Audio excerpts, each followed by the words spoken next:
Hello everybody. It is the 20th of April 2023 and I should have been making some other videos in the past days, but I've been busy, I guess. That's a good excuse. Sorry about the noise. Sukhoi fighter jets. But anyway, I had a video ready. I wrote everything out and was ready a couple of days ago, and then I didn't do it. So let me mention a few things that I was going to mention then as that time. You know, you look about what I should first mention. I'll talk about the nuclear power plants. So let's first talk about these power plants like I was planning on doing. You know that just a few days ago, Germany shut off their nuclear power plants. And strangely enough, they are supporting the power plants of Ukraine. And I'll get to that in a little bit here. But if that isn't a contradiction, you know, the Greens Party, you know, against nuclear energy, and now they're for energy in Ukraine. And I'll tell you, I'll get around to why. And it's strange that they are for nuclear power plants in a country that gave us Chernobyl, you know, and they're talking about nuclear power plant safety. And do you think they're more safe now that Russia's not involved, or less safe? You get one guess on that one. Yeah.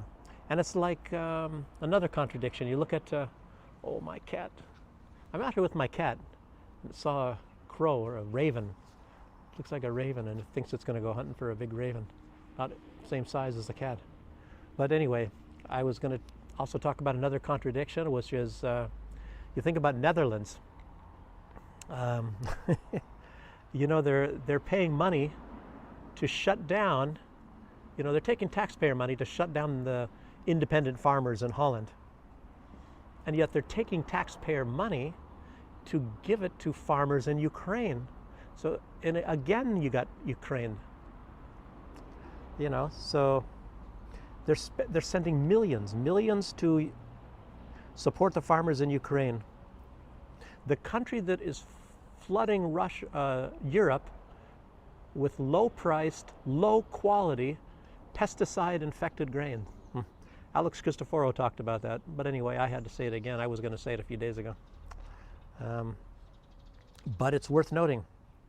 And even Poland stopped importing it. I think it was Slovenia that started Poland. Now, I don't know if Bulgaria has already started, but everybody's getting a little bit pissed off, so they're going to be starting to ban all this grain. Yeah, but don't worry about that, because the United States, as you know, the Social Security program is going broke in the United States, but the U.S. government, the Treasury, is paying all the pensions of the Ukrainians. All the retired Ukrainians are getting their pensions paid by the United States. So there you go. There's three contradictions. And it's all to do with Ukraine. It's all about your money, everybody's money going there. Здравствуйте.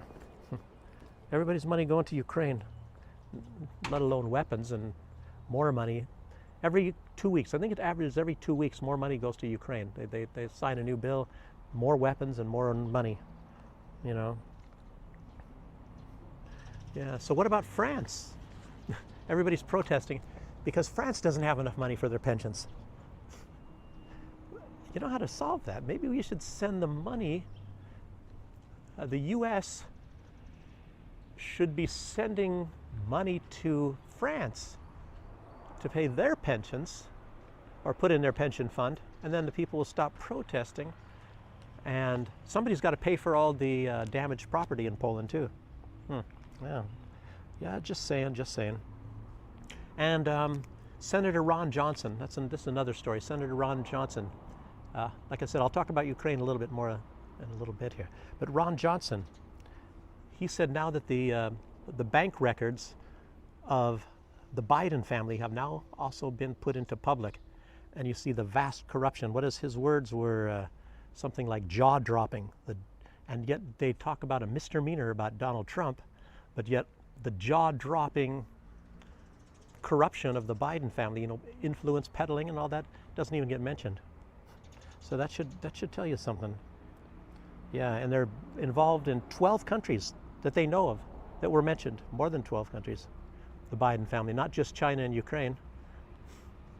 You know, so everybody be cheering that they're involved in Ukraine, corruption money. But actually, I think they were taking corruption money from Ukraine.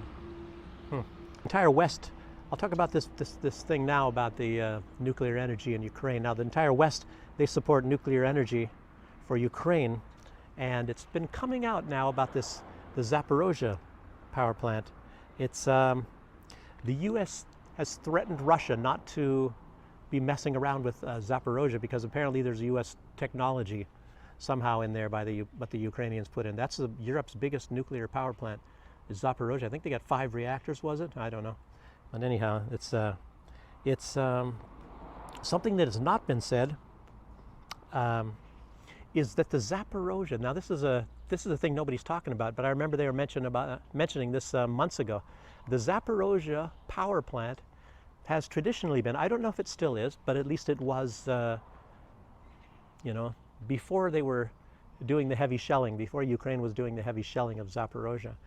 It is connected, Zaporozhye is connected to the West European power grid.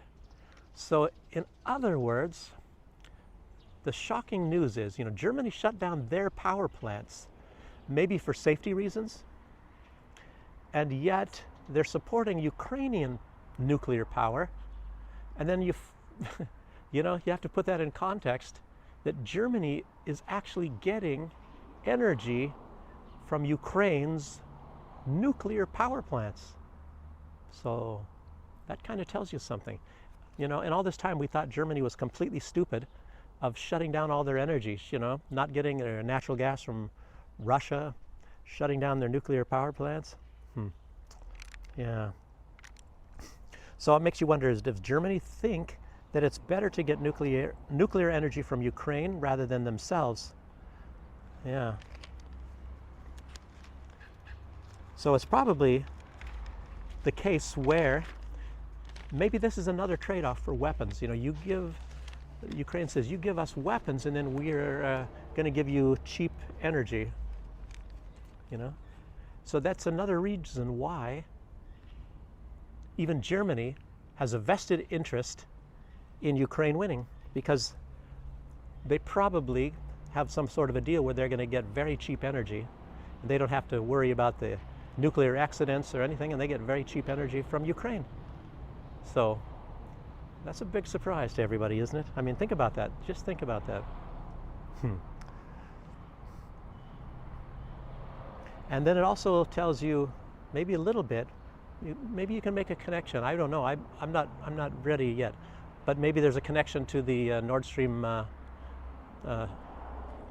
gas line terrorism as well.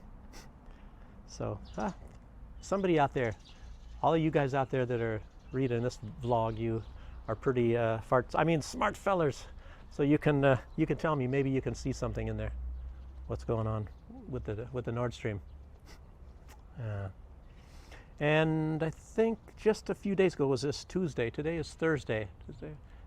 Two and a half, 3 days ago, the United States okayed another $325 million worth of weapons. Mostly it's going to be ammunition for HIMARS and whatnot, and anti-tank ammunition and all that for Ukraine. I guess this is package number 36 since August. So at every 10 days to 2 weeks, more weapons have always been sent. I mean, on average. So if you can figure that out, about every 10 days to 2 weeks, you know, the United States sends more weapons to Ukraine. Yes, indeed. And Medvedev, you know, who used to be the president of Russia, and now he might be the next president, probably. He is telling South Korea that if they send weapons to Ukraine, which they're debating, then Russia will send weapons, modern weapons, to North Korea.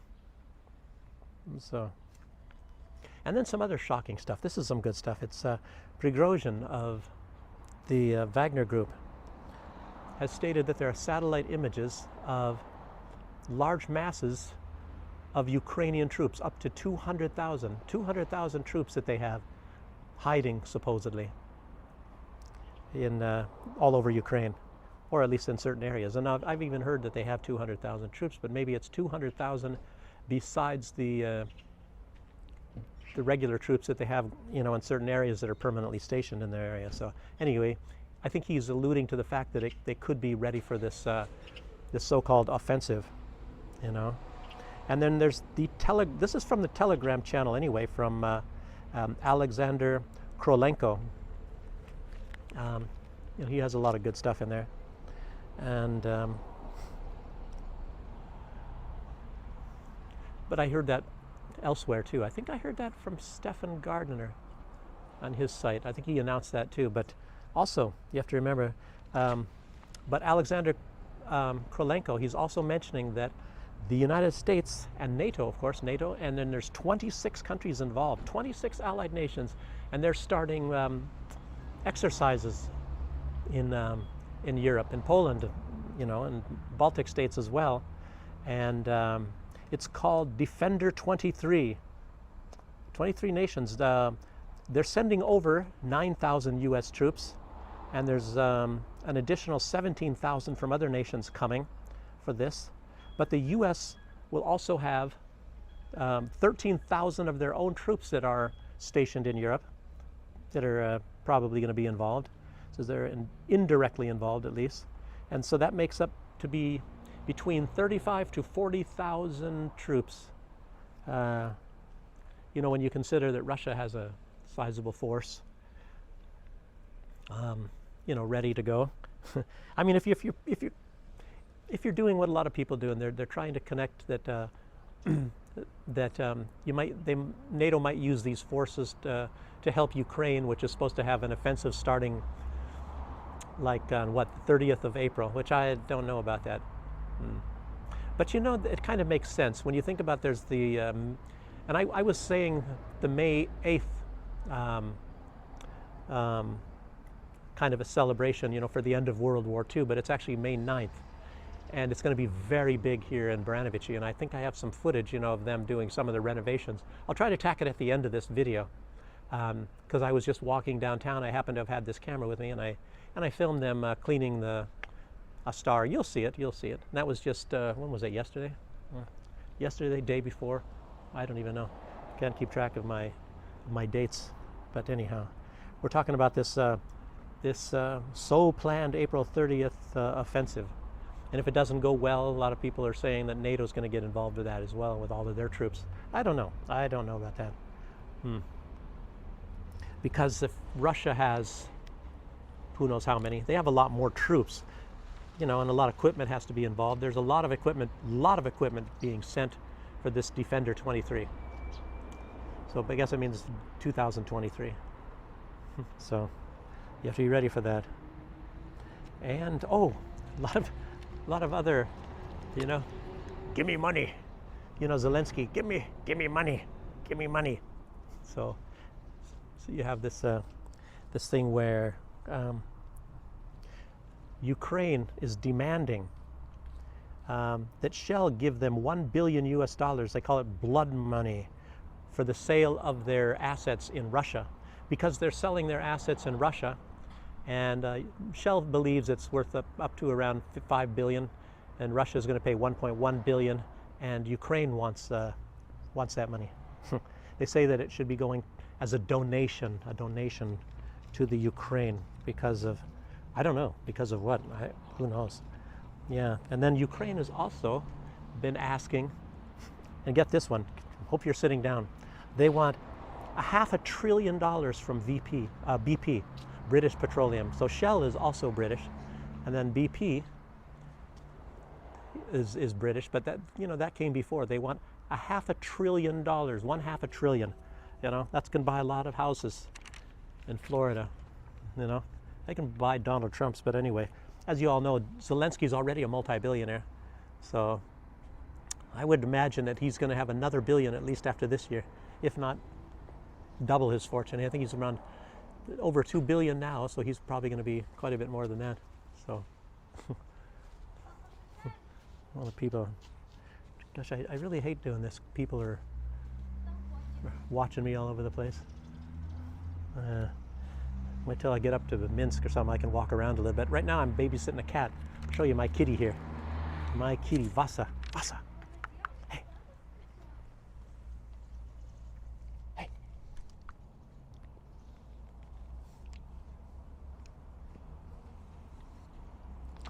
Orange eyes cat.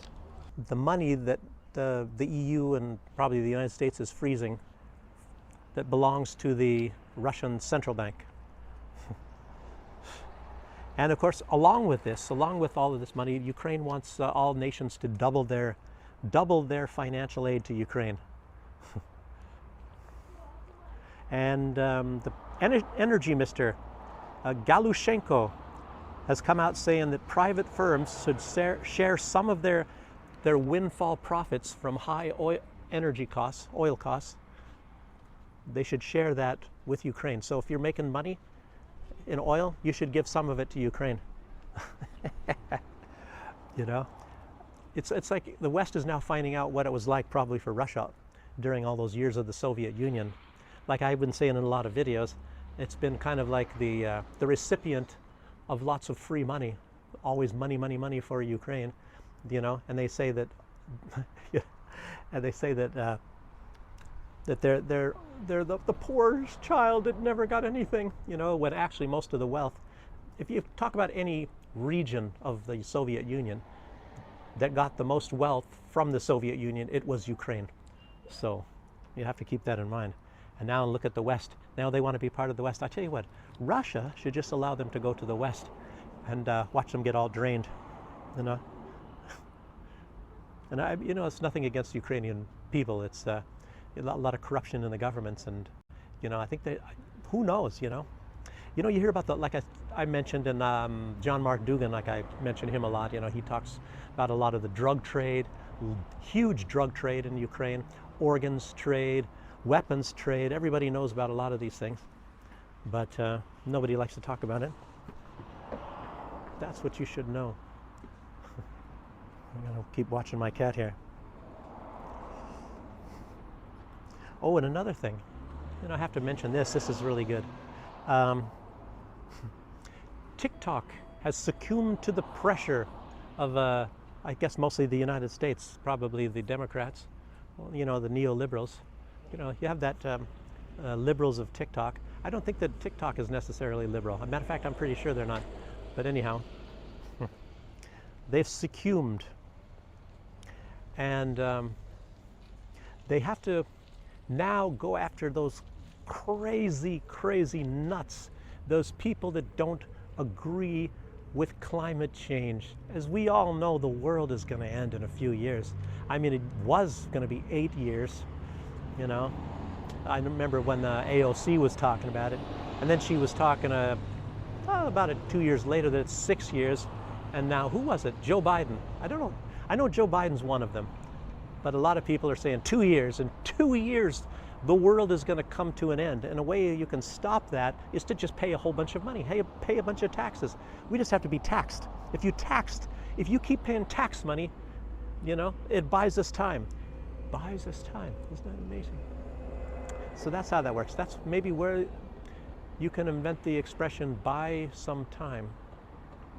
Isn't that great, you know? So, you know, send your money. And I think a lot of that will probably, believe it should go to Ukraine, because Ukraine, they're not only fighting the Russians for all of humanity, those evil Russians, but they're fighting off the evil climate change. You know, the world's going to come to an end. And you have to act. You. And it's all your fault. Icky poo humans, bad humans. Breathing, farting, you know, damn cows. Yeah, well, that's how that is, you know. Nasty stuff. Bad people. Look at that. Hey, Vasa. What about you? Hey, Vasa. Hey. Are you one of those bad guys doing all that stuff? Hey.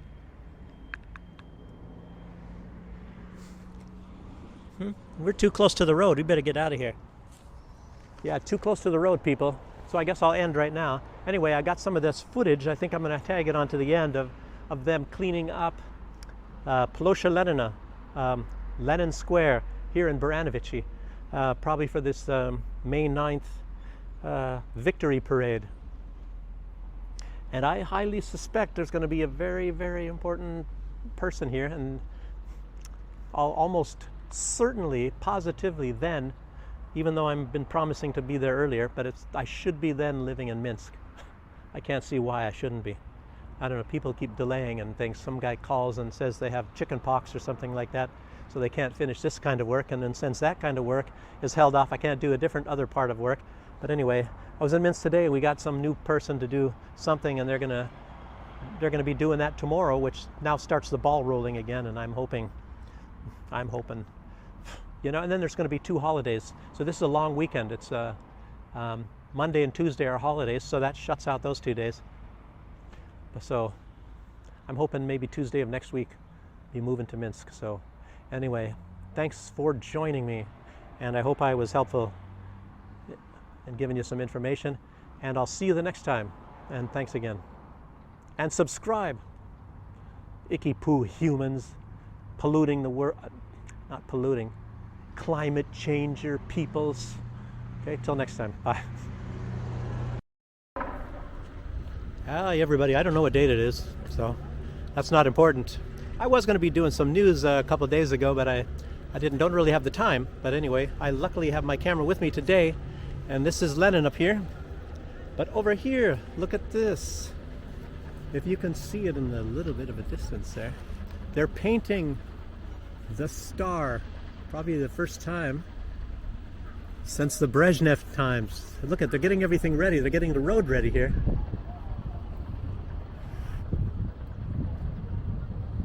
And this is Plosha Lenina. So, but I highly suspect they're getting everything ready for, what is it, the May 8th? You know, the anniversary of, well, I don't know, when they celebrate the ending of the Great Patriotic War, World War II, we call it in the United States. But anyway, they're painting the star up there. I'll try to get a little bit closer, but closer I get, the perspective gets worse, as you know. I'll be right underneath it here. Like I said, I'm not ready to, well, I do have some news stories, but I'm not going to do it. Здравствуйте. Look at this, the wheels are off the ground of that thing.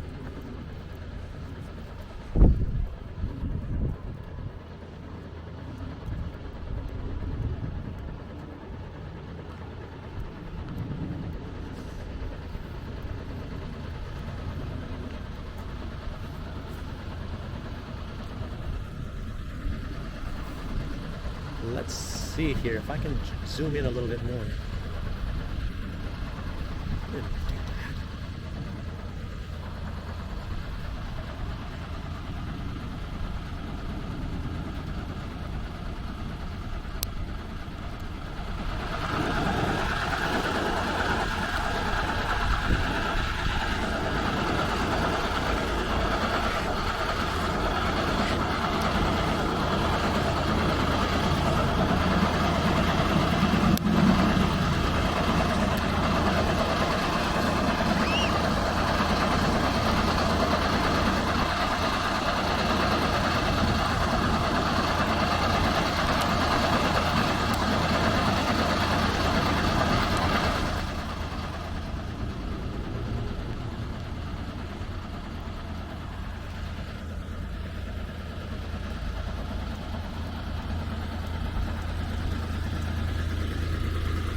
Okay. Well, that's about all the excitement for right now.